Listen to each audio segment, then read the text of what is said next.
मोदी जी 2023 में happy new year. Amit ji तू new year. Nitish ji तोहरो के कहतानी तू हैप्पी न्यू ईयर। अरे मोदी भैया, ऐसन बेवकूफ आदमी के नया साल के पार्टी में कहेला बोला के ले लह। इ सब कोई के कहता happy new year, happy new year, happy new year. हैं इ हैप्पी न्यू ईयर का होला हो? कहो नीतीश जी, तू तो बिहारी हुआ ना, तोहके तो मालूम होई कि रहुला का कह रहल बा और एकर मतलब का होला, तो हमके भी बतावा।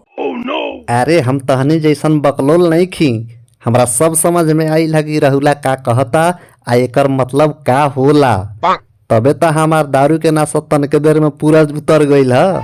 अरे आज 2023 के पहला दिन है और पहला दिन ही सब कोई के निहुरे के कहता, सारा मूड खराब करके रख दहलस। अरे नीतीश चाचा, हम अंग्रेजी में ई कहनी है कि नया साल मुबारक हो। अरे बेवकूफ, ओकरा के हैप्पी न्यू ईयर ना कहल जाला, ओकरा के हैप्पी न्यू ईयर कहल जाला। बेहुदा कहीं का हैप्पी न्यू ईयर कहल जाला।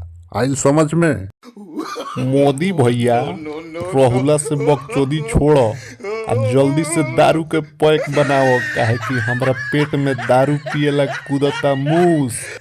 आज चिकना हम खाएम ठूस ठूस। अरे कितना दारू पियबो अमित भाई हो? ई नीतीश कुमार के पार्टी हो, नीतीश कुमार के। बिहार में दारू बंद कइले बानी हमी आ खोले में हमी, लेकिन तारा के दारू पिए में ना होके देम कमी, बुझलो बात के। Happy new year 2023 all of you. Same to you Lalu चाचा, सेम टू यू। का हो लालू चाचा, नया साल में बोतल लड़ा के हैप्पी न्यू ईयर मनैला हो कि ना? भक बुड़बक, ना मिलता दारू ना मिलता बियर, भाड़ में जाए साला हैप्पी न्यू ईयर। लालू चाचा, तोहरा कैसे दारू नहीं खे मिलत?